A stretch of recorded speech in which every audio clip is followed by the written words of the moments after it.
¿verdad? Quería comentarles que en el primer laboratorio con el grupo número 1, aunque fueron bastantes las cavidades que tenían que realizar, nos fue muy, muy, muy bien y la mayoría logró terminar todas las cavidades que necesitábamos para ese día, así es que por si están ahí con el pendiente de cómo les fue, en realidad les fue muy bien para que no estén angustiados. Si ya un grupo puede, los demás también, ¿verdad? Tuvimos un poquito de inconvenientes con algunos taipodontos que consiguieron,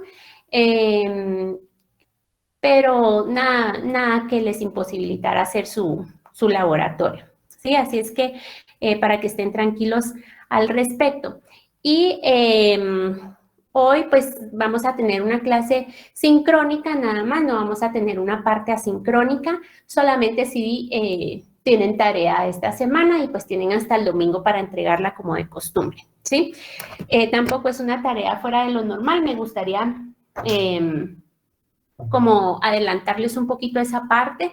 Se trata de un cuadro descriptivo, más o menos. Sí, es un cuadro descriptivo de estructuras o de hallazgos que ustedes encuentran, valga la redundancia, cuando hacen el examen intraoral, ¿sí? Entonces, ¿a qué me refiero? No solo me refiero a que ustedes encuentran, obviamente, las piezas dentales, la lengua, no. Yo quiero que ustedes me describan, por ejemplo, frenillo lingual, y hay una casilla que va a decir variaciones. Ya al final de la presentación les voy a enseñar el cuadrito.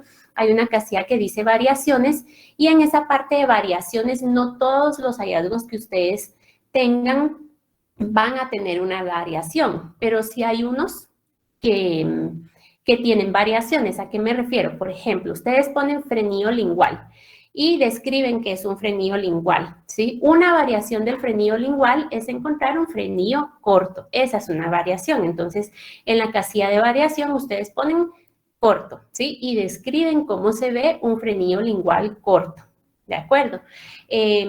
Lo quiero resolver de una vez para que cuando lleguemos a ese punto, ustedes ya tengan claro a lo que me refiero. Sobre todo porque ya la sección A está en el desarrollo de su cuadro y ha surgido esa duda de qué ponen en variación, ¿verdad?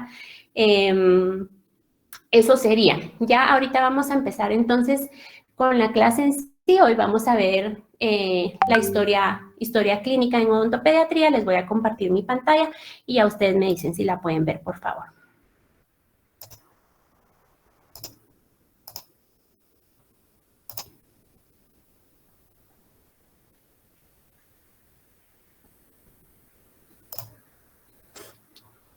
Listo, ¿pueden ver la pantalla? Sí, doctora. Sí, doctora. Sí, doctora. Ok, esta clase es como una clase sencilla también. Siempre trato de hacerles la clase muy sencilla. Denme un segundito. Siempre trato de hacerles la clase como muy sencilla para que ustedes la tengan los temas claros, pero sobre todo, como siempre, enfocado a la parte odontopediátrica, ¿verdad? De pronto ya este es un tema que también ustedes vieron, pero traten de encontrarle el sentido odontopediátrico, ¿sí? Entonces, la historia clínica nosotros la vamos a dividir de la misma forma que en adultos, como una historia médica clínica y una historia odontológica clínica, ¿sí? En cuanto a la historia médica, ese es el conjunto de datos, documentos y registros proporcionados por el paciente. En el caso de nuestro paciente, obviamente no van a ser datos proporcionados por él. Recuérdense que nosotros estamos, por él o por ella, recuérdense que nosotros estamos con pacientes menores de edad. Entonces, todos estos datos tienen que ser proporcionados por una persona de confianza, el acudiente. El acudiente es la persona que acompaña a nuestro pacientito, menor de edad o de capacidades especiales, por ejemplo, ¿sí? Es importante que cuando llegue a su clínica, por ejemplo, o a la clínica de la universidad, un pacientito menor acompañado por alguien tiene que ser por una persona que lo conoce, ¿sí? Por una persona que tiene contacto con el paciente, ¿sí? O sea, no podemos permitir que la mamá del pacientito no lo pueda llevar y nos mande a la vecina, por ejemplo, con el pacientito, porque entonces no va a ser capaz de darnos datos importantes del pacientito, ¿sí? Entonces tiene que ser una tía, el hermano, obviamente tampoco puede estar acompañado por otro menor de edad, ¿verdad? Siempre tiene que ser una persona mayor de edad que sea representante y responsable de nuestro menor de edad, ¿sí? Sobre todo porque ya van a ver ustedes que esto también para nosotros es importante desde un punto de vista legal, ¿sí? Este es un documento que nos va a proteger a nosotros como profesionales ante cualquier eventualidad que suceda con nuestro paciente durante la consulta odontológica, ¿sí? Entonces, este documento va a contener también de forma clara y concisa los datos, valoraciones e informaciones generadas en cada uno de los procesos asistenciales médicos, ¿sí? A que se somete un paciente y en los que se va a recoger el estado de salud, su evolución clínica y la atención recibida. Cuando hablamos de estado de salud, nos va a indicar cómo se encuentra o en qué etapa de una enfermedad se encuentra nuestro pacientito, ¿sí? Si fue resuelta o no fue resuelta esa enfermedad.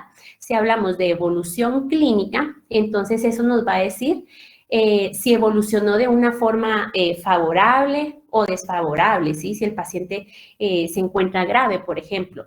Si el paciente se encuentra también en condiciones de recibir en realidad un tratamiento odontológico o es preferible no intervenir en ese momento, ¿sí? Y cuando hablamos de una atención recibida, nos va a decir, por ejemplo, qué medicamento utilizó o qué medicamento continúa consumiendo nuestro paciente. Y muchas veces dependerá del tipo de medicamento que consume nuestro paciente para que nosotros podamos decidir el tipo de tratamiento odontológico que también le voy a proporcionar, ¿sí? Por ejemplo, si mi paciente está consumiendo una aspirinita, yo sé que es un paciente que está anticoagulado y por más emergencia que sea, yo no puedo exponerme y hacerle, por ejemplo, una exodoncia a ese paciente, porque ese paciente se me va a desangrar en la clínica, ¿verdad?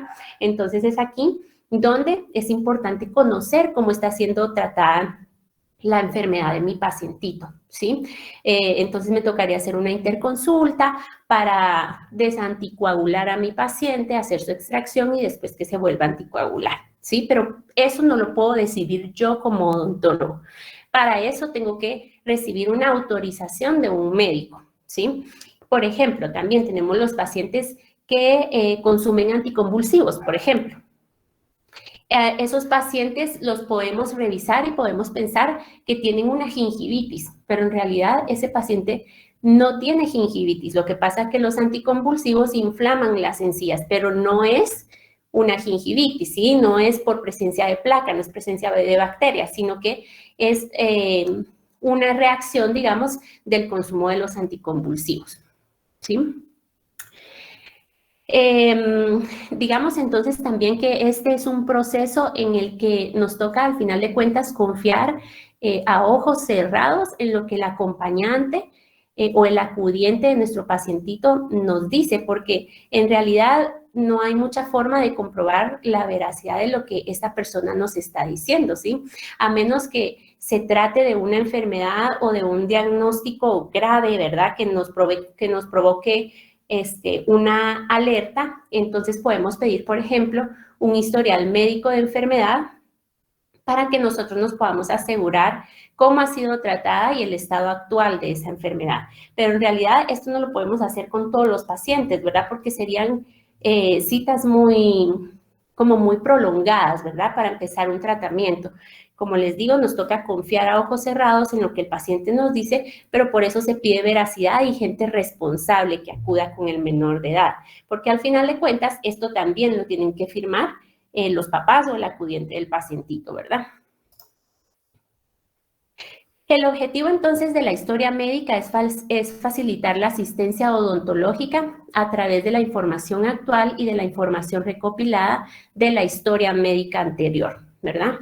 Es importante que tengan claro que la historia médica debe actualizarse con frecuencia, ¿sí? Porque ya preguntamos nosotros qué tenía anteriormente nuestro paciente, pero no sabemos si mañana va a resultar con algo diferente, ¿verdad? Entonces, es importante siempre actualizar la historia, sobre todo cuando hay preexistencia de algún padecimiento sistémico, ¿sí? Como por ejemplo un paciente que convulsiona o un paciente que tiene algún antecedente cardiovascular, puede ser también un paciente diabético, autista, ¿sí? Etcétera, ¿sí? Aquí los medicamentos en este tipo de enfermedades pueden ir variando y pueden contraindicar, digamos, en algún momento algún procedimiento odontológico o bien puede ser un paciente que necesite, por ejemplo, alguna terapia profiláctica previa a realizar algún tratamiento odontológico. Por eso hay que tener muchísimo cuidado con los menores de edad. Por supuesto, con los adultos también, pero digamos que aquí la responsabilidad es doble porque estamos con pacientes menores de edad y el peso de la ley es igualito, así de doble, ¿verdad? Entonces, por eso tenemos que ser súper responsables con los niños. Veamos entonces los elementos de la historia médica, ¿sí? Desde el momento en que nosotros empezamos a llenar la historia médica, es aquí donde vamos a recoger datos súper importantes, ¿verdad? Como los datos de identificación del paciente, ¿sí? Aquí vamos a encontrar entonces el nombre completo de nuestro paciente, nombre y apellidos, ¿verdad?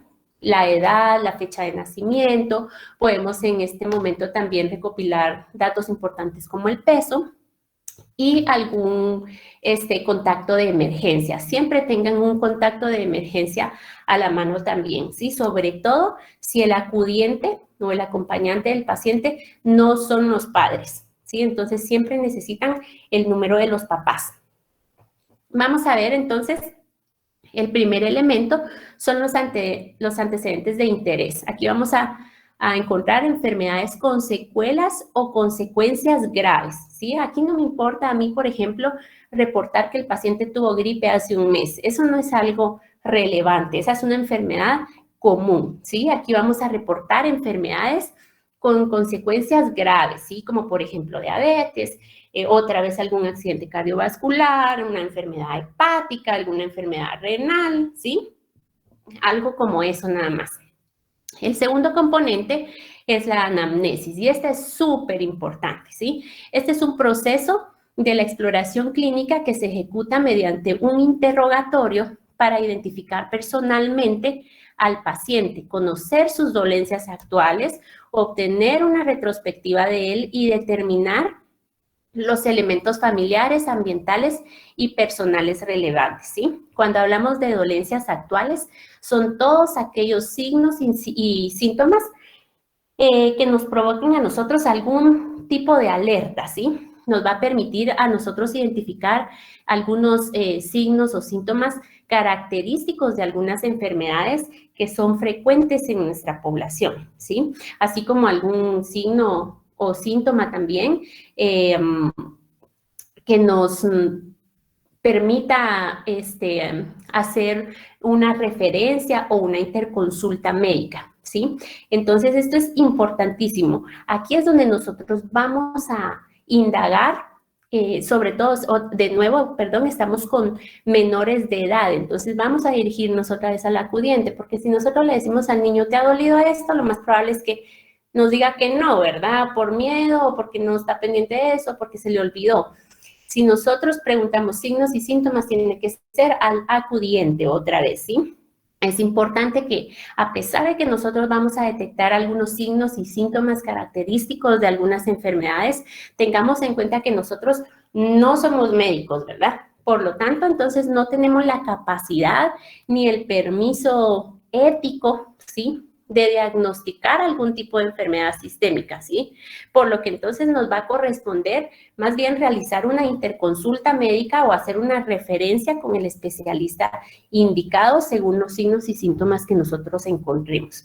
O tan sencillo como referirlo a su pediatra de cabecera. Y si no tiene un pediatra de cabecera, pues se lo conseguimos, ¿verdad?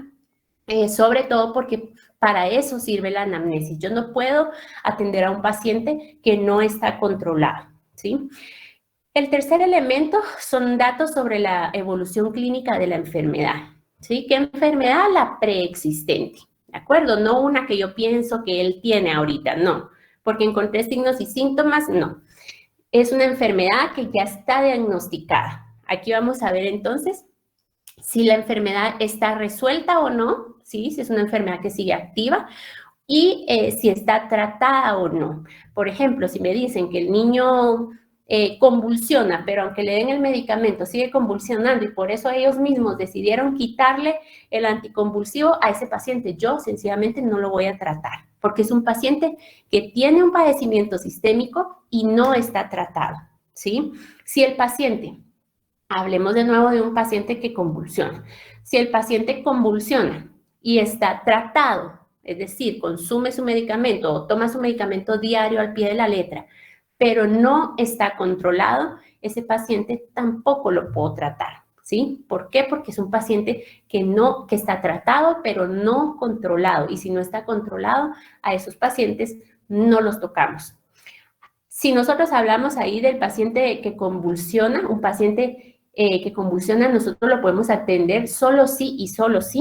Su último episodio de convulsión fue hace 6 meses. Si fue hace 3 semanas, yo a ese paciente no lo puedo atender, porque yo corro el riesgo de desencadenar un episodio de convulsión en el sillón dental. Imagínense ustedes con un montón de cosas dentro de la boca, ustedes utilizando ahí una turbina y el paciente empieza a convulsionar y están haciendo una pulpotomía, por ejemplo. Ese no es un procedimiento que se pueda quedar a medias, ¿verdad? Es algo que necesitamos tener controlado, ¿de acuerdo? Sobre todo porque recuérdense que un paciente en el sillón se encuentra estresado, su nivel de estrés sube. Con el solo hecho de un niño a veces entrar a una clínica dental, por más linda que sea la clínica, el niño se estresa porque es un lugar desconocido. Y sentado en el sillón y escuchando otros ruidos y viendo cosas raras, teniendo olores diferentes, el niño se va a estresar más, y si es el paciente que convulsiona, lo más probable es que por estrés se desencadene una convulsión, ¿sí? Entonces, hago mucha referencia a las convulsiones porque digamos que es de lo más frecuente que llega a las clínicas pediátricas, ¿sí? El otro elemento son los tratamientos farmacológicos. Y aquí vamos a indicar los medicamentos que consume en la actualidad. Si consumió aspirinita hace 20 meses, no me interesa, porque yo sé que esa medicina ya no está en el sistema y ya no le va a hacer ningún efecto a algún tipo de tratamiento que yo quiera realizar ese día. A mí me interesa el medicamento que está consumiendo ahorita. Y si el paciente, yo en una actualización de mi historia médica, me dice que ya no está consumiendo X medicamento, registro que ese medicamento ya no lo está consumiendo, ¿sí? ¿Por qué? Sobre todo si tiene alguna incidencia en alguno de los tratamientos que yo estoy realizando, ¿sí? Entonces, tengo que registrar si le cambiaron el medicamento también, por ejemplo, ¿sí? Vamos a ver, el quinto elemento es la información quirúrgica, ¿sí? Aquí debemos registrar si el paciente ha sido sometido a alguna cirugía o cómo fue la evolución durante y después de esta, ¿sí? Sobre todo porque está siendo sometido a una anestesia general, por ejemplo. Entonces, a mí como odontopediatra me interesa saber cómo le fue a ese paciente durante y después de esa anestesia general, porque yo no sé cuál va a ser el comportamiento de mi paciente y no sé si voy a necesitar atenderlo bajo una anestesia general a él también. Y a mí me interesa entonces conocer cuál fue su historia durante esa cirugía, qué le hicieron en esa cirugía, si tuvo algún problema de hemorragia, por qué lo tuvo, si no lo tuvo, excelente, ¿verdad? Si tuvo algún inconveniente, ¿verdad? Durante toda la historia de esa cirugía es lo que a nosotros nos sirve conocer. Luego, también en el sexto elemento vamos a encontrar los antecedentes familiares, ¿sí?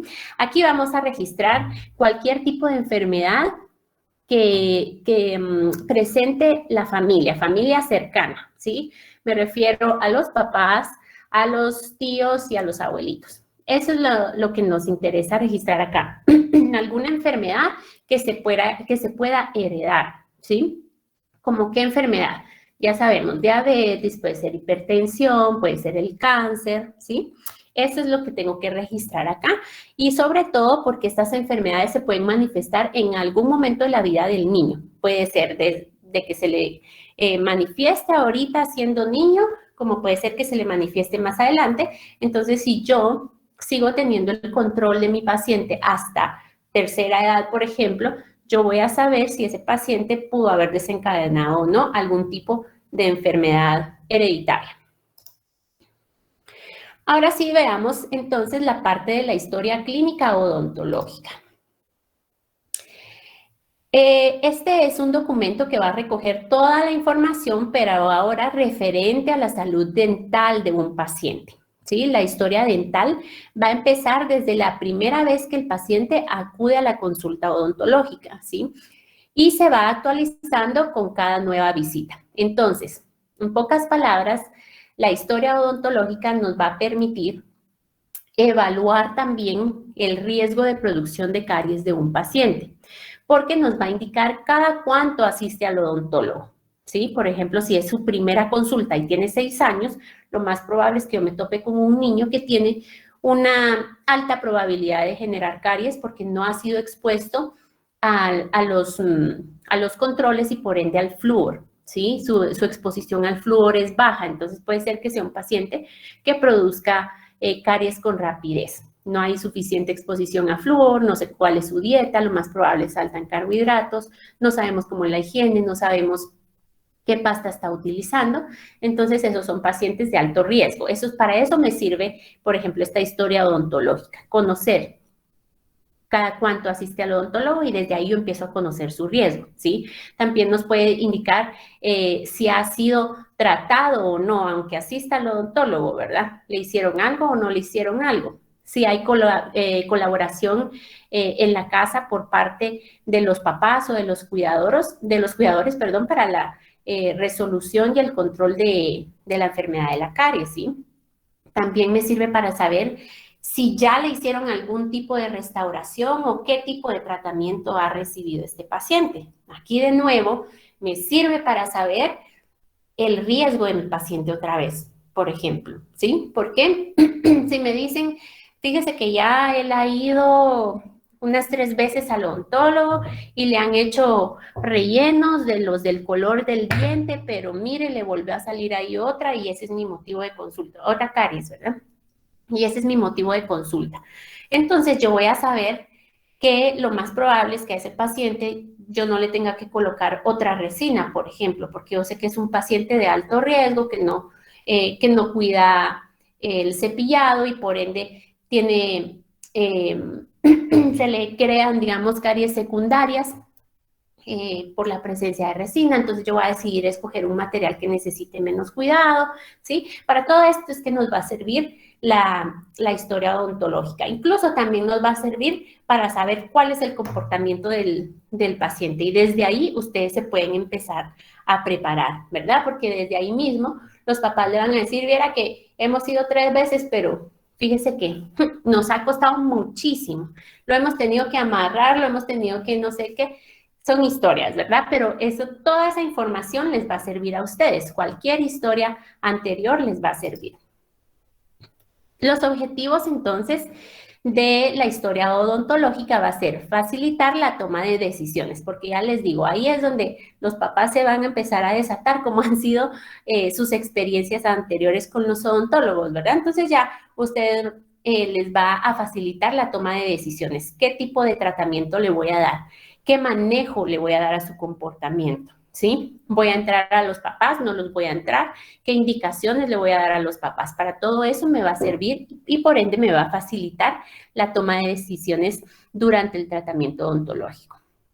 Este es un documento también que tiene efectos legales, ¿sí? Sobre todo puede ser en odontología forense y efectos legales para ustedes mismos como odontólogos, ¿sí? Ya les explicaba antes que por eso tenemos consentimientos informados también en esta historia odontológica, porque los papás son responsables de toda la información que nos están dando. Papás o acudientes, ¿verdad? Son responsables de todo lo que nos están contando, ¿sí? Si ellos decidieron ocultar algo con la finalidad de que los atendamos, la responsabilidad de no hablar cuando tienen que hablar es de ellos y este es un documento legal con el cual ustedes se pueden respaldar y se pueden proteger, ¿sí? Otro objetivo también es que nos va a permitir proporcionar diagnósticos y tratamientos adecuados, por lo que ya hemos estado platicando, y además también tiene fines docentes y de investigación, ¿sí? Nuestras historias odontológicas pueden servir para algunos estudios de investigación, algunas tesis, ¿sí? Ya como algunos de ustedes habrán escuchado por ahí, algunas veces piden prestadas fichas clínicas y sirven para investigar ciertos temas, ¿sí? Entonces, se puede decir que nuestra historia odontológica va a tener dos naturalezas. La primera es un documento científico, obviamente, y el segundo va a ser un documento legal. Veamos las características ahora de la historia odontológica. Esta historia odontológica es única, integrada, acumulativa y cronológica. Cronológica porque nosotros la vamos actualizando cada vez que el paciente llega a la clínica y debemos colocarle fecha describiendo todo lo que sucedió y algún medicamento recetado, algún procedimiento realizado extraordinario, todo debe de ir ahí con fecha, ¿de acuerdo? Y se refiere a acumulativa porque se va completando a medida que se van realizando los diagnósticos y las intervenciones de nuestro paciente, ¿sí? Si nosotros terminamos, por ejemplo, un plan de tratamiento hoy, pero lo vemos en 6 meses y vemos que tiene nuevas caries, hacemos un nuevo plan de tratamiento y obviamente nuevos tratamientos, por eso se llama acumulativa, ¿de acuerdo? También esta es una historia que debe tener información veraz, como les mencionaba, y al mismo tiempo adjuntar los consentimientos informados. Como se supone que tiene información veraz, se debe firmar tanto por el odontólogo como por los papás, ¿verdad? Debe estar siempre a disposición para permitir una permanente evaluación y su revisión, ¿sí? Esta evaluación y revisión puede ser por cualquier odontólogo o por cualquier persona, pues de manera legal, ¿sí? Por tanto, como es un documento científico y legal, la letra que ustedes pongan en esa ficha clínica tiene que ser siempre clara y legible. De lo contrario, ustedes mismos se pueden meter en problemas, ¿sí? Además, como es un documento legal, es confidencial y tiene que almacenarse en algún lugar seguro. También piensen en que debe almacenarse en algún lugar seguro porque como es un documento legal, lo último que ustedes necesitan es que este documento se extravíe, ¿verdad? ¿Cómo vamos a hacer entonces una historia clínica odontológica? Para esto hay 4 pasos. El primer paso es la anamnesis. Ya vimos cuál es la anamnesis, ¿sí? Es investigar, es preguntar. En el caso de la anamnesis odontológica, vamos a hacerla con respecto al motivo de consulta. No voy a volver yo a hacer una anamnesis médica si ya la hice en la primera parte, ¿verdad? Aquí voy a hacer una anamnesis con respecto al motivo de consulta, ¿sí? Por ejemplo, mi paciente llegó con dolor, ¿sí? Cuando le duele, porque le duele, ¿sí? Le duele en la noche, le duele en el día, usa pasta, o no usa pasta, cuántas veces se cepilla, cuánta azúcar come, si se cepilla lo ayudan o se cepilla solito. Todo eso es lo que vamos a preguntar en la anamnesis odontológica. Siempre es referida al motivo de consulta. El segundo paso es la exploración, ¿sí? Y aquí vamos a recoger 2 cosas. Los datos de interés, ¿sí? Se van a encontrar durante la exploración del odontólogo, ¿sí? Entonces, vamos a encontrar datos de interés o cualidades o características de algo, ¿sí? Y lo vamos a hacer mediante la exploración. Esta exploración se va a dividir en extraoral e intraoral. El examen extraoral nos va a ayudar a identificar todos aspectos que reflejen normalidad, alguna variación de lo normal o la anormalidad. ¿Sí? Esto puede ser en la cabeza, en cara, cuello, brazos, manos, las piernas también, ¿sí? Todo aquello que nuestro paciente lleve descubierto es súper importante evaluarlo. Vuelvo y repito, estamos con pacientes menores de edad, ¿sí? Cuya responsabilidad de cuidarlos cae sobre los papás, sobre los cuidadores, sobre quien tenga la tutela del niño, ¿sí? Por ende, cuando llega con ustedes un paciente pediátrico, es súper importante que lo evalúen por cualquier signo de alerta, no solo desde el punto de vista odontológico, sino desde el punto de vista de maltrato infantil. ¿Sí? ¿Por qué? Y aquí lo hablo claro, ¿sí? Sin rodeos, ¿sí? Nosotros, como profesionales de la salud, nos vemos obligados a denunciar cualquier tipo de maltrato que nosotros podamos detectar en un niño. Si yo veo al niño que, por ejemplo, llegó con los brazos moreteados, yo le puedo preguntar con libertad al niño, yo le mando a la mamá a hacer X cosa por allá y le pregunto, ¿qué te pasó en los brazos? A ver, ¿qué pasó? ¿Verdad? Si el niño no habla, si el niño se queda callado, si el niño no responde, es un signo de alerta, ¿sí? Recuérdense que el que calla, otorga, ¿verdad? Entonces, esos signos de alerta son a los que nosotros nos tenemos que quedar pendientes durante todo el tratamiento del niño, porque si a la siguiente cita el niño ya no solo llega con brazos moreteados, sino que ahora tiene un morete en la frente, por ejemplo, ¿sí? Entonces, yo puedo pensar, aquí hay algo raro, ¿cierto? Entonces yo puedo decir, ¿por qué esos moretes no se desaparecieron en 2 semanas, por ejemplo? ¿Sí? O porque ahora viene con algo en la frente. Y yo con toda libertad y con mucho cuidado también puedo preguntarle a la mamá, mire, ¿qué le pasó al niño en los brazos o qué le pasó en la frente, verdad? Sin necesidad de alertar a los papás o al acudiente. Pero mi obligación como profesional de la salud y responsable de ese niño en mi sillón es velar por su seguridad en todo sentido. ¿De acuerdo? Esto es súper importante para que ustedes siempre estén alerta cuando atiendan niños, ¿sí? Y luego vamos a ver también la exploración intraoral. Esta exploración o el examen intraoral nos va a ayudar para identificar todos los aspectos que van a reflejar otra vez la normalidad, la variación de lo normal o la anormalidad dentro de la cavidad oral y cada uno de los componentes de esta, ¿sí? Cuando yo digo normalidad y variación de lo normal, la variación de lo normal es todo aquello que se vea diferente a lo normal, pero que no me causa una enfermedad, ¿sí?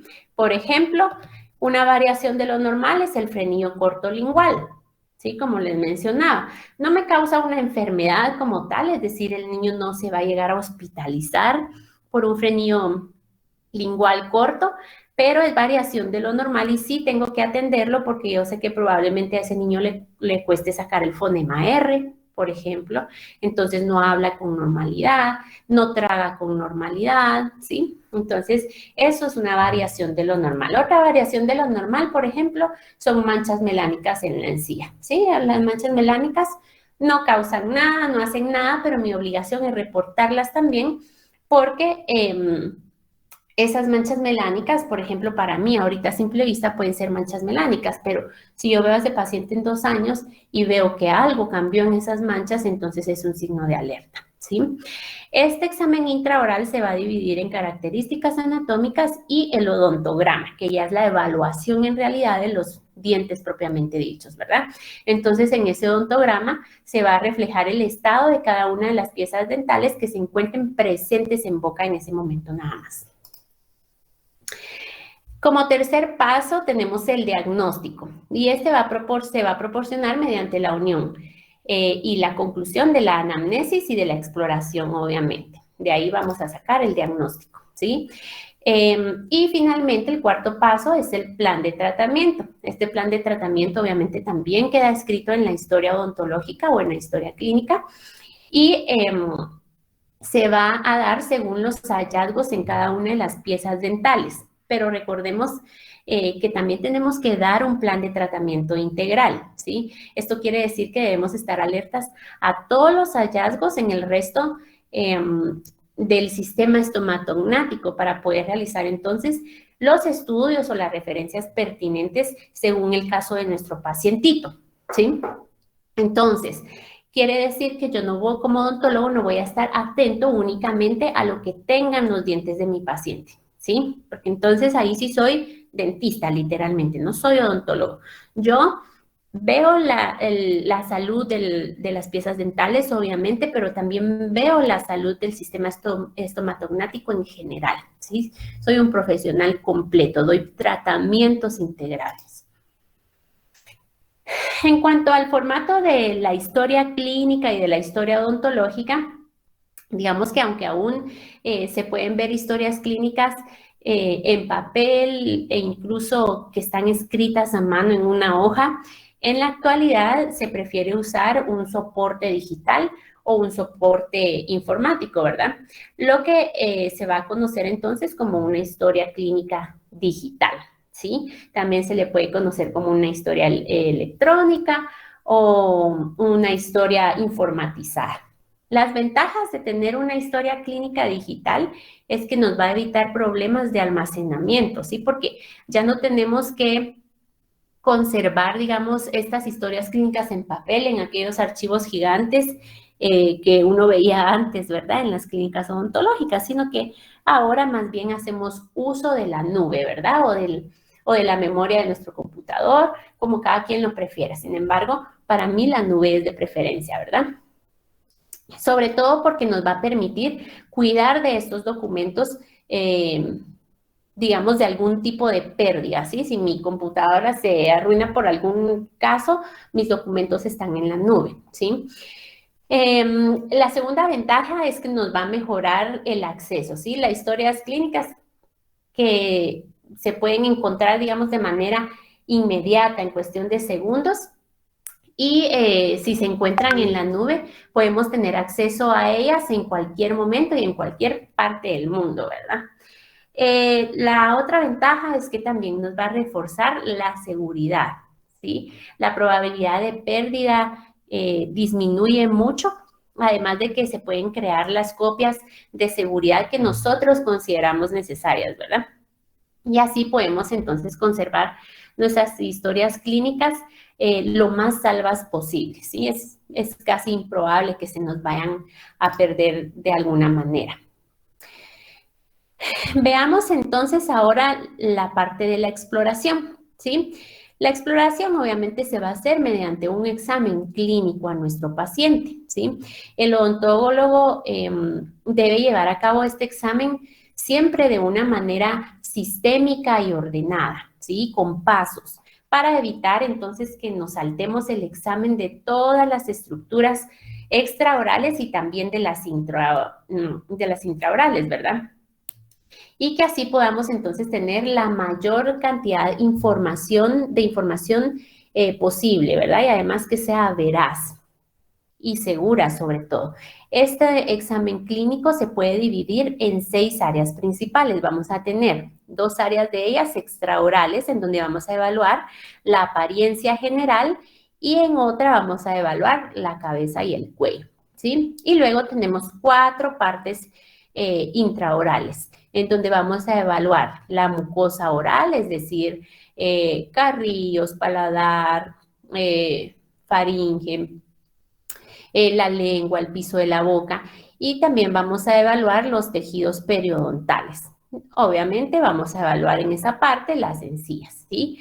Luego también vamos a hacer examen intraoral de los tejidos dentales y finalmente de la oclusión.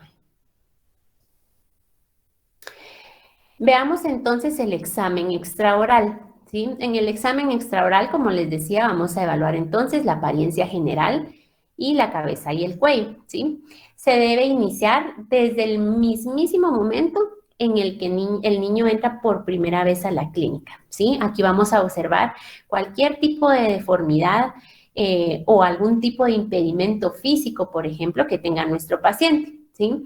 En este momento, digamos que van a ser observaciones de suma importancia, ¿sí? Nos van a permitir identificar el comportamiento del paciente. Desde este momento nosotros vamos a poder decir si tendremos un paciente colaborador o si es un paciente definitivamente negativo, ¿sí? Entonces, cuando hablemos de examen extraoral, siempre recuerden que no es algo que nosotros vamos a estar palpando, ¿sí? Sino que lo vamos a tener que observar desde el momento en el que llega y pone un pie en la clínica. Ahí empieza el examen extraoral, ¿sí? Porque acuérdense que están con niños que están en desarrollo y desde ahí ustedes ya podrán iniciar la toma de decisiones del tratamiento de su paciente. Aunque aún no hayan hecho ningún tipo de diagnóstico, ya ustedes pueden empezar a tomar decisiones desde ese momento. Incluso, por ejemplo, a mí me ha pasado ya que el niño no ha ni entrado a la clínica y ya está llorando. Yo ya sé que ese es un pacientito en el que yo voy a tener que esmerarme mucho en el manejo del comportamiento, ¿sí? Veamos entonces en apariencia general, nosotros vamos a evaluar algunos aspectos como los signos vitales. Los signos vitales van a tener una importancia doble en nuestro examen, ¿sí? En primer lugar, vamos a identificar todas las anomalías sistémicas. Ya sabemos que no somos profesionales, como les decía, para dar este tipo de diagnósticos, pero sí somos los indicados para hacer las referencias o las interconsultas que sean necesarias o pertinentes, ¿sí?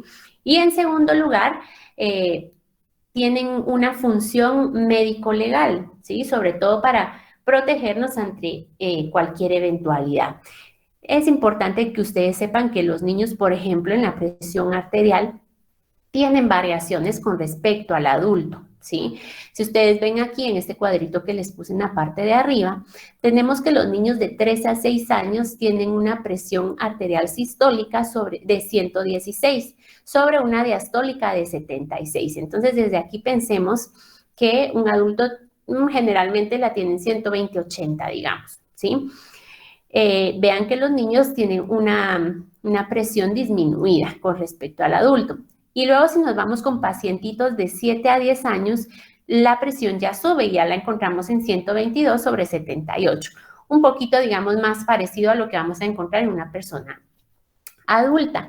Y de 11 a 13 vuelve a tener una variación de 126 a 82, todavía más parecida a la de adultos, ¿sí? Es como que la presión arterial madura de manera simultánea que el niño, ¿sí?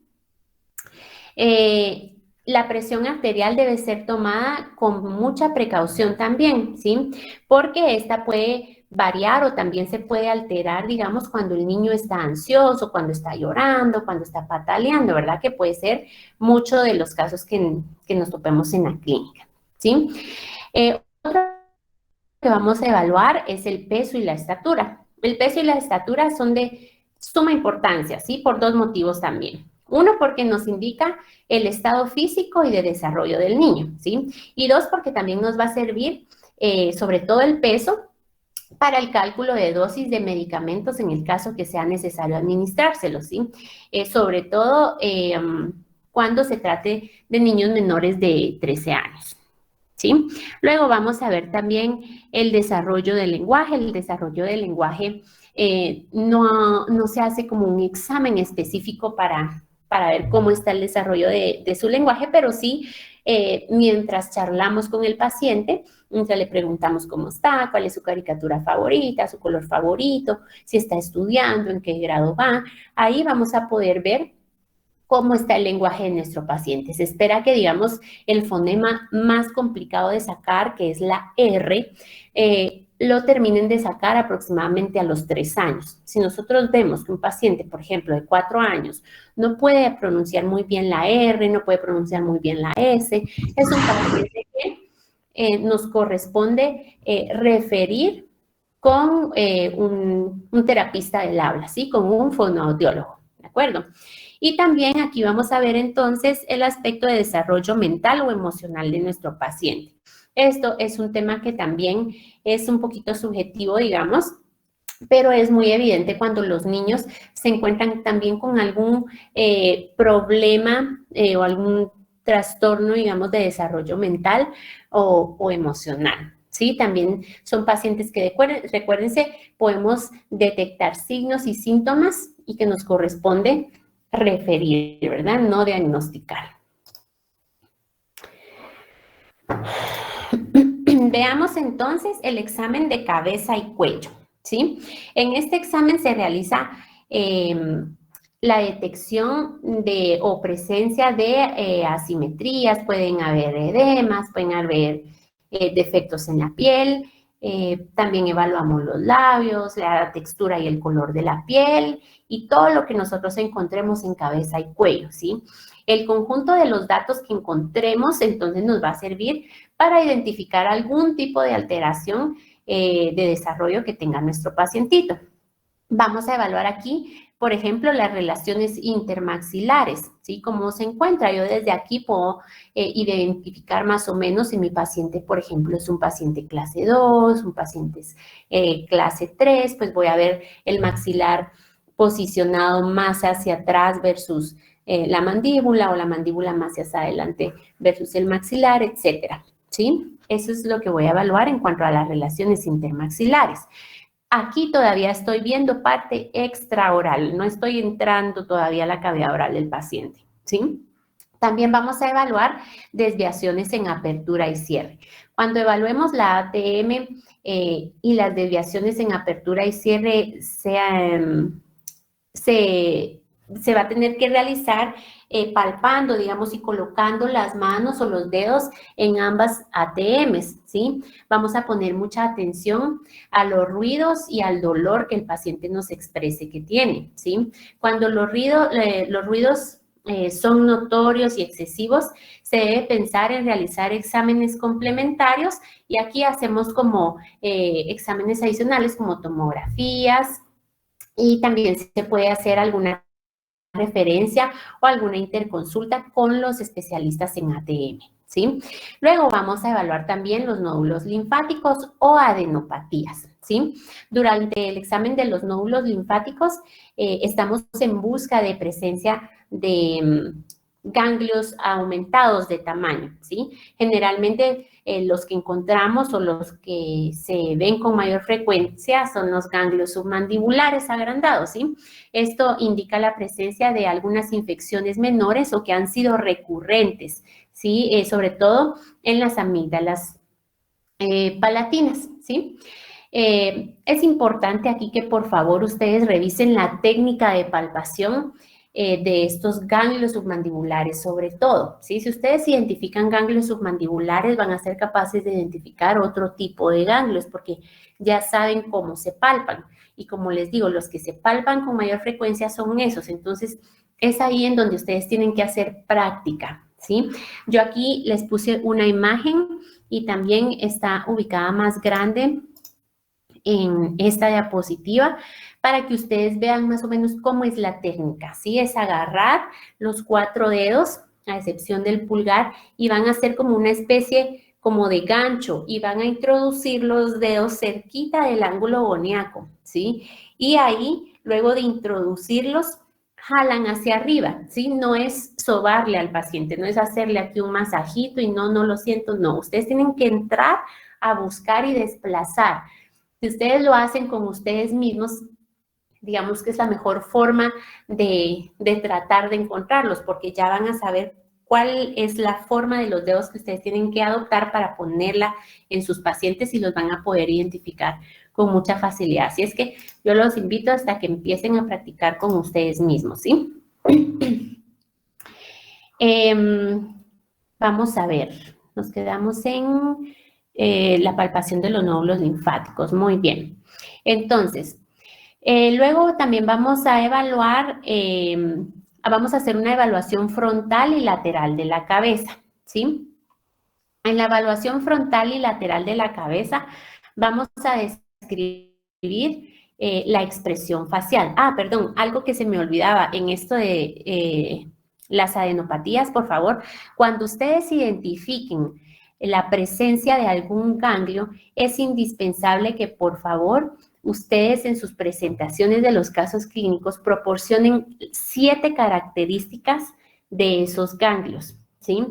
Para que no los mandemos a leer, ¿de acuerdo?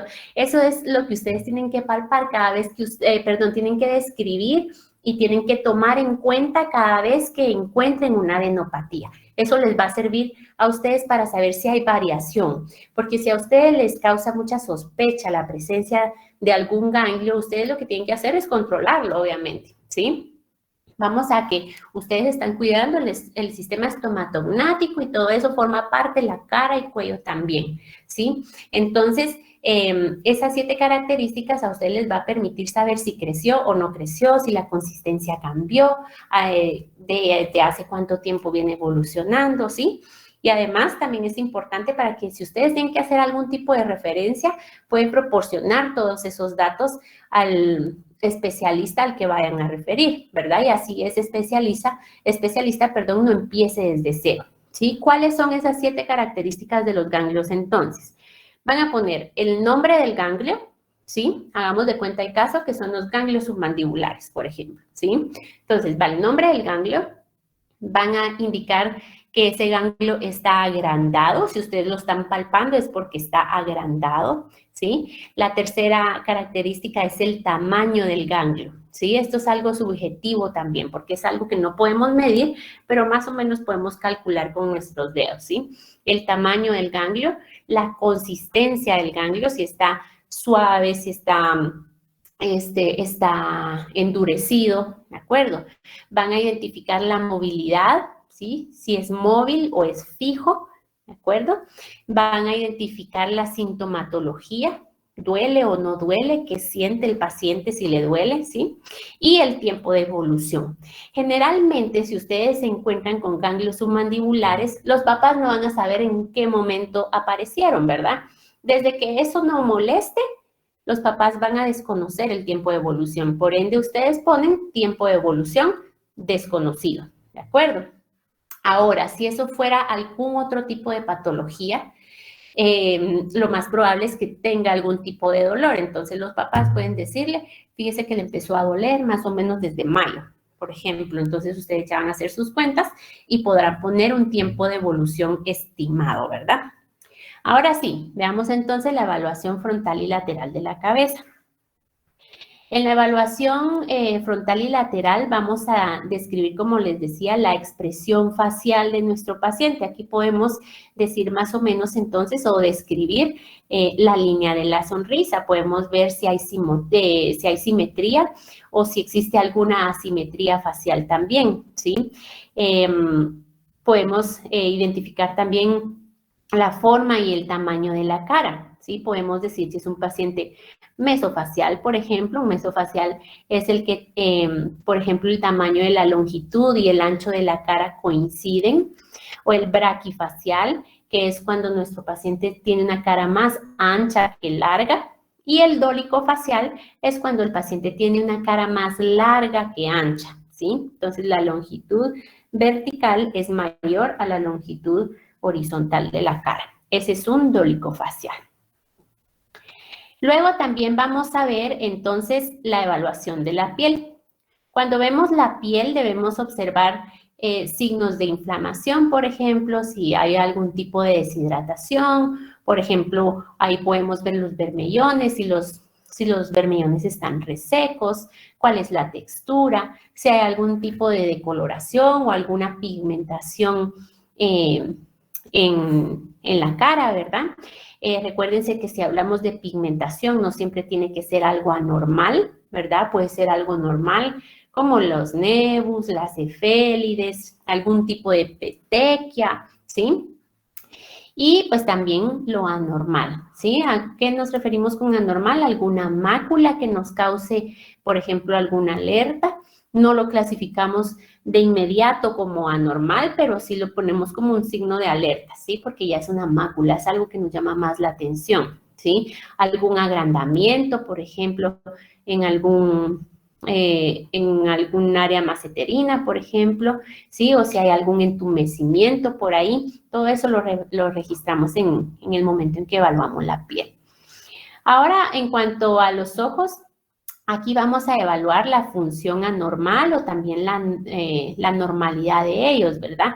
Si la posición es normal o anormal también, el tamaño de los ojos, el tamaño de las pupilas, si yo veo movimientos descontrolados o movimientos extraños, o la función es normal, si el paciente usa gafas, cuánto de graduación tiene, todo eso me interesa registrarlo en la parte de los ojos, ¿sí?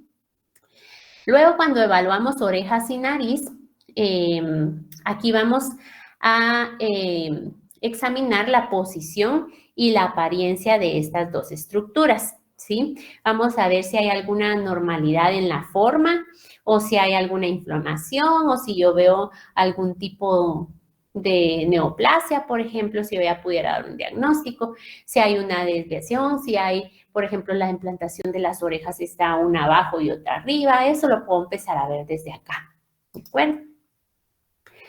Veamos que también tenemos que evaluar el perfil de nuestro paciente, ¿sí?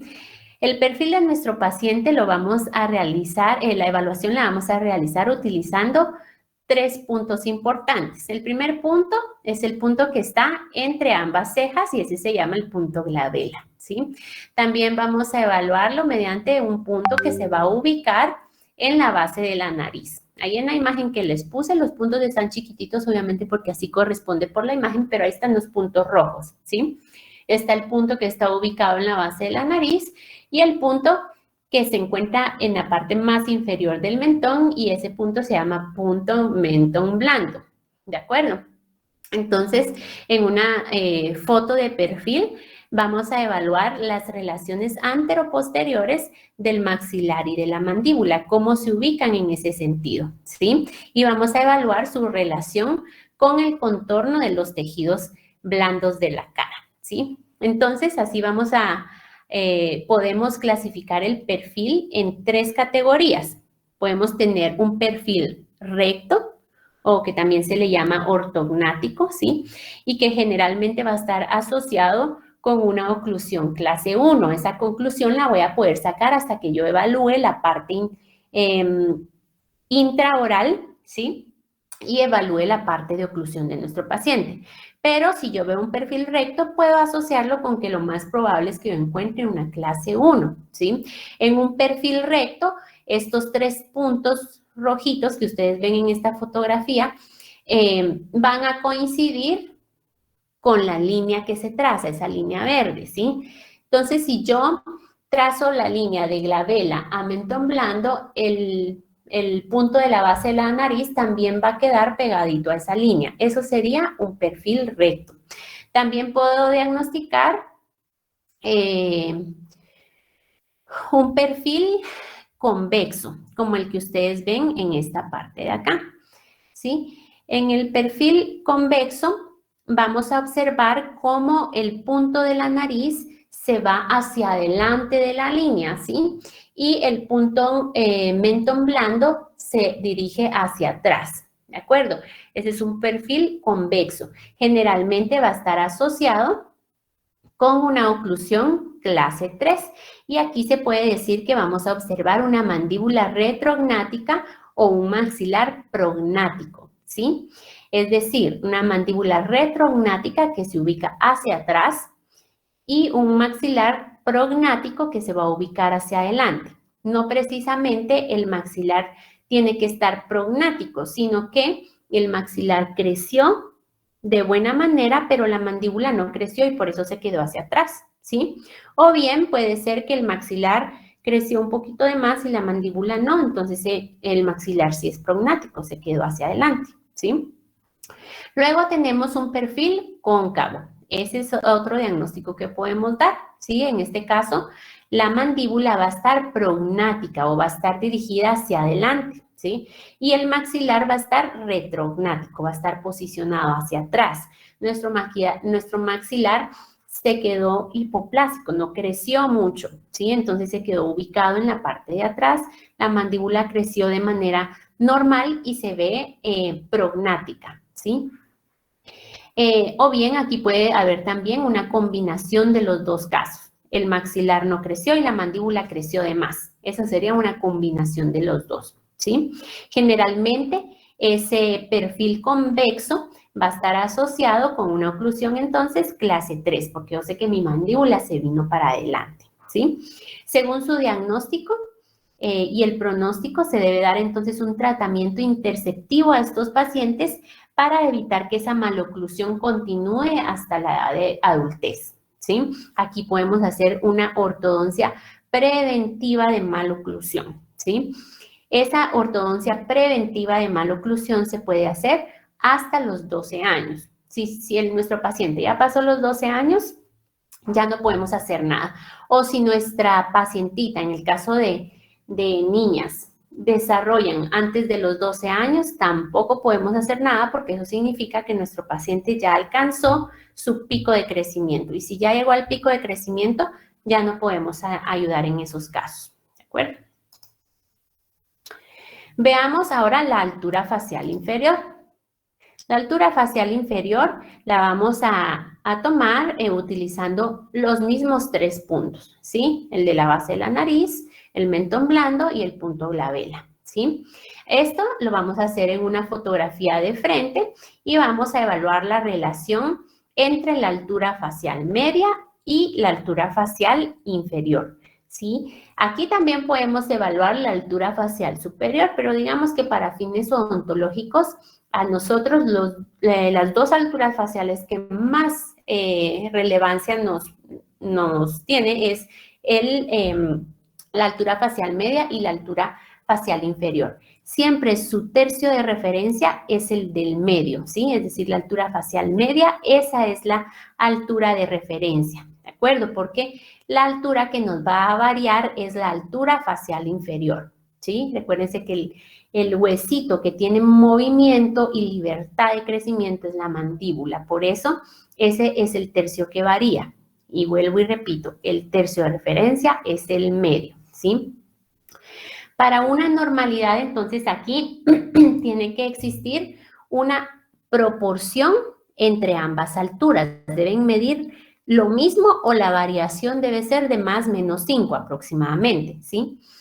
La desproporción nos puede indicar entonces que hay una necesidad de un tratamiento y el pronóstico de la sobremordida vertical. Aquí también podemos ver si nuestro paciente tiene entonces una mordida profunda o si tiene, por ejemplo, una mordida abierta, ¿sí? La sobremordida vertical puede estar normal, profunda o disminuida, como les decía. Veamos entonces la asimetría bilateral de la cara. Esta la vamos a evaluar con estas líneas que ustedes ven en la fotografía de frente también, ¿sí? Vamos a hacer uso de la línea facial media, de la línea bipupilar y de una línea que se atraviesa a partir del punto ubicado en la base de la nariz, ¿sí? Aquí lo que vamos a evaluar es, por ejemplo, si hay una desviación de este punto mentón blando, nos puede indicar que hay algún tipo de desviación de la mandíbula hacia la derecha o hacia la izquierda. Aquí también podemos evaluar con más facilidad todavía si existe, por ejemplo, una implantación baja de una oreja o si las dos están implantadas en el mismo punto. También podemos observar si nuestra nariz está desviada hacia algún punto, puede ser una desviación del tabique por un accidente o porque así nació nuestro pacientito, ¿verdad? También podemos observar si, por ejemplo, algún ángulo goniaco está más desarrollado que el otro, nos podría indicar que uno de nuestros músculos masseterinos, por ejemplo, se está desarrollando más que el otro. Puede ser porque, por ejemplo, nuestro paciente tiene el hábito de comer chicle y solo de ese lado se lo come siempre, entonces se desarrolla más ese macetero, ¿sí? Todos esos aspectos los podemos evaluar aquí. Simetría entre el lado derecho y lado izquierdo. Para eso nos sirve este análisis. Luego podemos ver también los tejidos blandos. En este aspecto vamos a evaluar el labio superior, la posición del labio inferior y también vamos a evaluar la actividad de nuestro músculo mentoniano. El músculo mentoniano es estos triangulitos verdes, para recordarles, ¿verdad? Un poquito de anatomía. Son esos triangulitos verdes que se observan en la imagen de la izquierda, ¿sí? Cuando los músculos del mentón se encuentran fuertemente contraídos cuando estamos evaluando a nuestro paciente, entonces estamos frente a un pacientito con un músculo mentoniano hiperactivo, ¿sí? A ese músculo mentoniano hiperactivo también se le puede llamar un mentón de piedra, ¿sí? Porque tiene el aspecto de una piedra, se ve así como duro, ¿sí? Se le hacen como agujeritos en el mentón al niño por la presión o por la contracción constante de ese músculo. Es tal cual ustedes lo pueden ver en la imagen del lado derecho.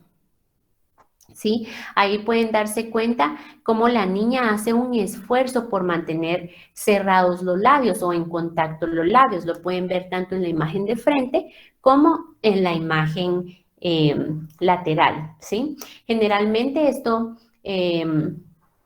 ocurre cuando existe una incompetencia labial, ¿sí? Que se puede ver también asociada, por ejemplo, a alguna altura facial aumentada, ¿sí? Si nuestro tercio inferior está aumentado, entonces los labios no tienen el tejido suficiente para llegar a cerrar de manera natural, sino que lo tiene que hacer obligando al paciente a sus labios para contactar, que es lo que pasa con esta pacientita que ven ahí, ¿sí?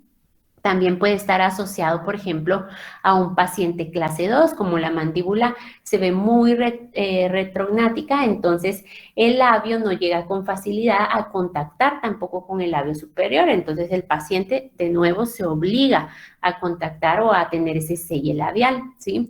También se puede ver asociado a un paciente que tenga una respiración bucal, ¿sí? Un respirador oral, ¿sí? Y que además va a tener como consecuencia una mordida abierta anterior.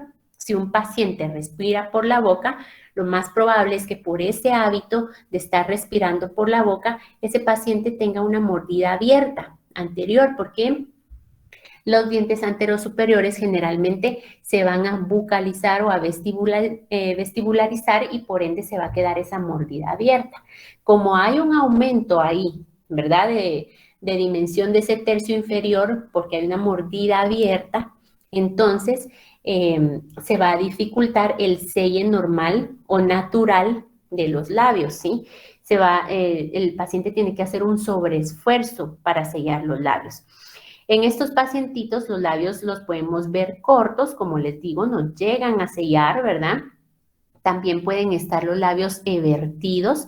Si ustedes ven un poquito el labio inferior de esta paciente, se puede ver cómo está como un poquito evertido o como volteadito el labio inferior. Eso es porque está haciendo un esfuerzo para tener ese sello labial, ¿sí? Y también los labios se pueden ver protrusivos, ¿sí? Se ven como más saliditos de la boca de lo normal.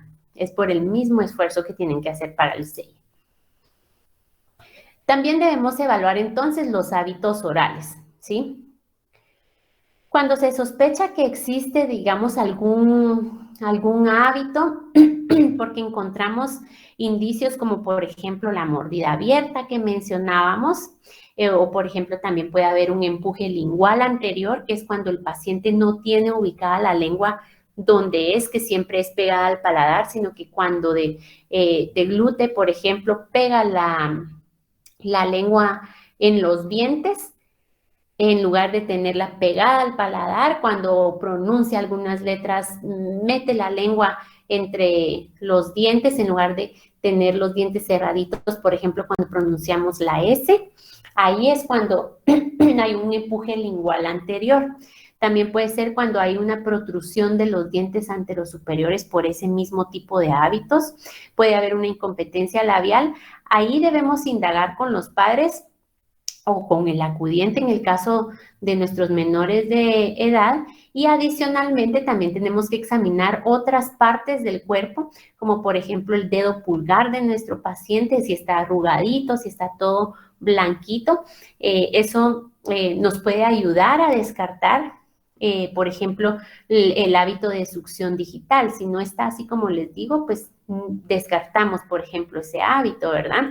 Si hay alguna irritación también en la piel circundante de los bermellones, sobre todo el bermellón inferior, podemos ahí descartar también la presencia del hábito de succión labial inferior, que también es muy frecuente encontrarlo.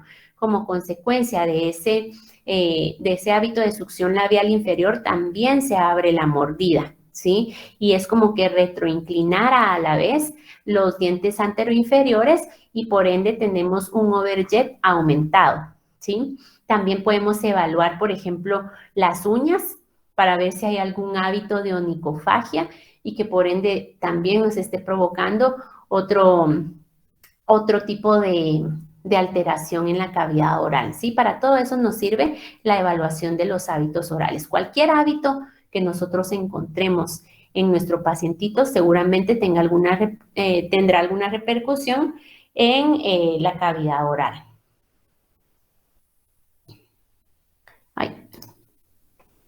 Y finalmente vamos a evaluar entonces la función respiratoria. Esta podemos evaluarla muy fácil, ¿sí? Se hace colocando un espejo debajo de la nariz, así como lo ven en la imagen que les puse aquí. Y se pide al paciente que nada más respire con normalidad, ¿sí? El espejo, cuando el paciente respire o exhale, se va a empañar.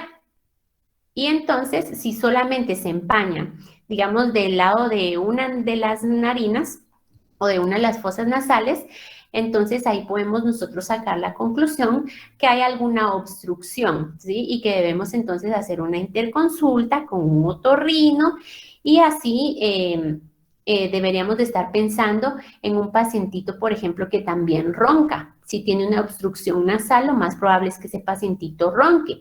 Y si ese pacientito ronca, también voy a tener consecuencias en la cavidad oral, ¿sí? Igual si es un pacientito que tiene respirador oral, ya sabemos que puede haber una mordida abierta, también podemos encontrar un paladar ojival, encías muy inflamadas, ¿sí? Si nos adelantamos, digamos, un poquito y vemos la encía de este pacientito, como les decía, vamos a ver una encía que está hiperplásica y que se va a ver como si hubiese una gingivitis, pero en realidad no es ningún tipo de esa enfermedad, sino más bien es una consecuencia de la respiración oral, ¿sí? El espejo que se utiliza para este examen se llama espejo de Glatzel, sin embargo, no es necesario el espejo de Glatzel para poder hacer ese tipo de diagnóstico, ¿sí? O para encontrar el signo. En realidad, ¿quién levanta la mano? Sara. ¿Qué tal, doctora? Buenas noches. Fíjese que yo también estaba escuchando que había otro método, pero yo no sé si es para los niños también, A ver, que dime. era tener un poquito de agua en la boca y si la persona no duraba más de un minuto era porque sí había un problema también en la respiración. Pero no sé si también se puede hacer con los niños o esto ya no se utiliza. No, sí, sí, de hecho sí, Sara, digamos, ese es otro método también. Sí, en efecto, le ponen agua al niño, la finalidad es que no se llene la boca de agua tampoco, porque mientras más llena, un niño no la va a aguantar, ¿verdad? Pero la finalidad es que el niño por lo menos tarde con el agua en la boca por lo menos un minuto, ¿verdad? 1 minuto y medio. Si el niño no aguanta ni el minuto, entonces hay algún problema de respiración también. Sí, muy bien, Sara. Esa es una buena observación. Hay otros métodos, digamos que yo aquí les menciono como los más comunes y de pronto este es uno de los más sencillos también, ¿verdad? Como les digo, no se tiene que utilizar precisamente el espejo de Glatzel, sino algo que se empañe con facilidad, ¿verdad? Y este de nuevo no sería un diagnóstico el que nosotros estamos dando, sino que estamos encontrando un signo otra vez, ¿verdad? Por ende tenemos que hacer la referencia al especialista. ¿Sí? En todo caso, aquí estaríamos hablando del otorrino, ¿sí? Muy bien, y con eso terminamos entonces la parte extraoral de nuestro paciente. Y ahora nos vamos al examen intraoral, ¿sí? En el examen intraoral, como les mencionaba, tenemos la evaluación de la mucosa oral, los tejidos periodontales y los tejidos dentales, con todo y la oclusión, ¿sí? Y aquí es donde viene la tarea para ustedes, ¿sí? Como les decía, van a hacer un cuadro descriptivo. Aquí en este cuadro descriptivo van a poner las características clínicas intraorales normales en un niño, ¿sí? Yo no quiero que ustedes busquen anormalidades. Yo aquí les estoy pidiendo, digamos, parte de anatomía, parte de hallazgos en realidad que no son como parte de anatomía, sino que, por ejemplo, la mácula es un hallazgo, ¿sí? O, por ejemplo, las manchas melanóticas o melánicas en encía, eso es un hallazgo, eso no es anatómico, es un hallazgo, ¿verdad? Pero todo eso es lo que a mí me interesa que ustedes pongan en este cuadro. ¿Qué pueden encontrar de normalidad dentro de la cavidad oral del niño? ¿Sí? Vamos a ver quién está levantando la mano. Juan Carlos.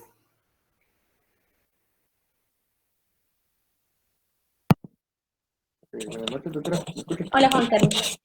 Em, yo tengo una duda. Pues, ¿puedo usar, póngase de mi parte, yo tengo mi sobrinita. ¿Le Ajá, puedo usar a ella como sí, ayuda, sí. se podría decir? Sería buenísimo, sería buenísimo. Si ustedes tienen a alguien que pueden utilizar como modelo, se les va a facilitar muchísimo más todavía, ¿sí? Pero tienen que observar muy bien todas las estructuras, la mucosa de los carrillos, ahí pueden encontrar, por ejemplo, la línea alba bucal, caliculus angularis, pueden encontrar el frenillo labial superior. Una variación de ese puede ser una implantación baja del frenillo labial superior, ¿verdad? Si fuera el frenillo labial inferior, también lo pueden describir. Una variación de ese frenillo puede ser la implantación alta del frenillo labial inferior. ¿Qué más? Pueden describir la lengua. ¿Qué van a encontrar de variación en la lengua? Una lengua saburral, por ejemplo.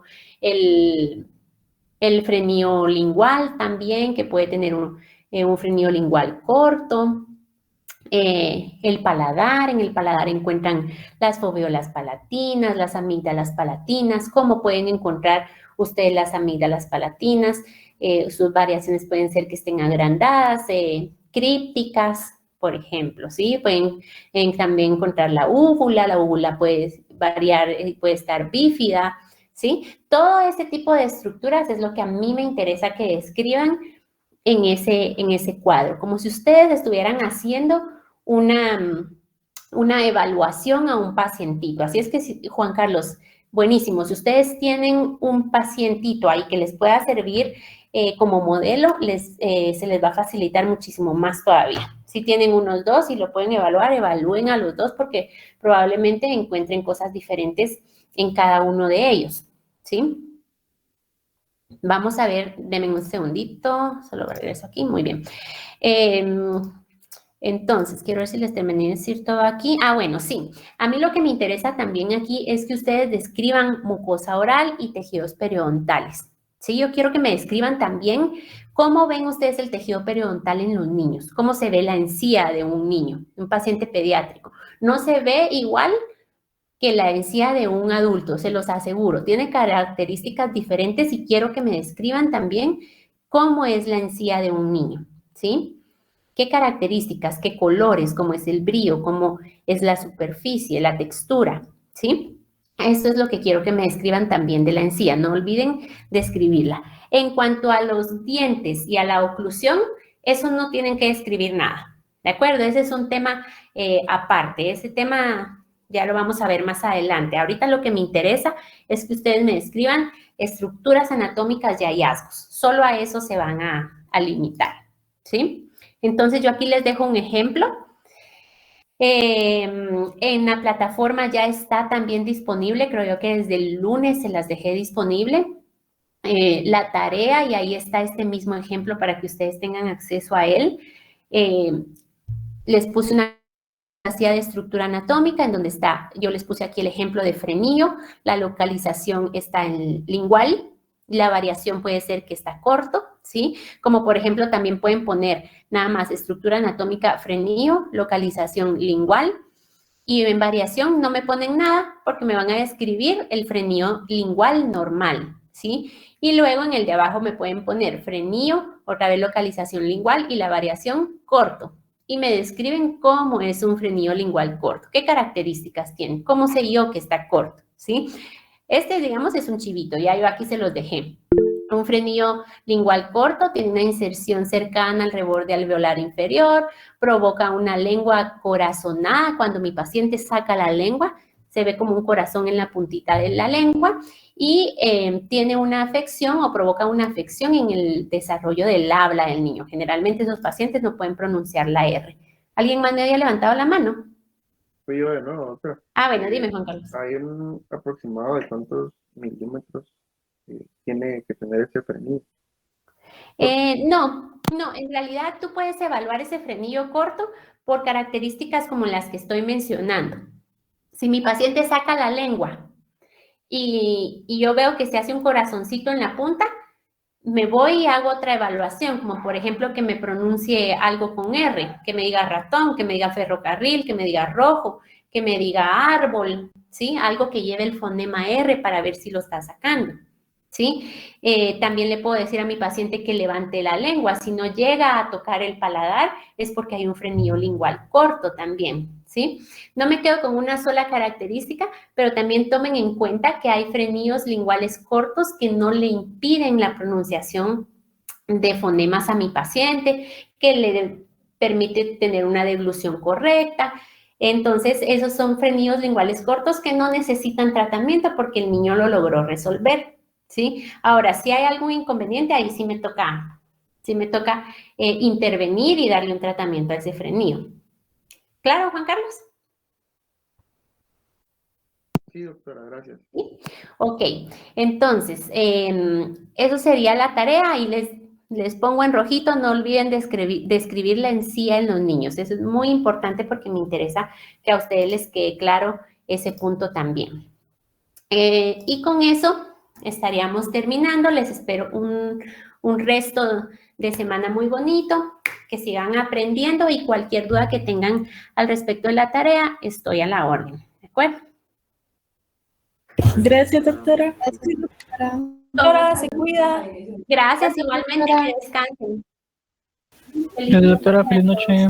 Adiós.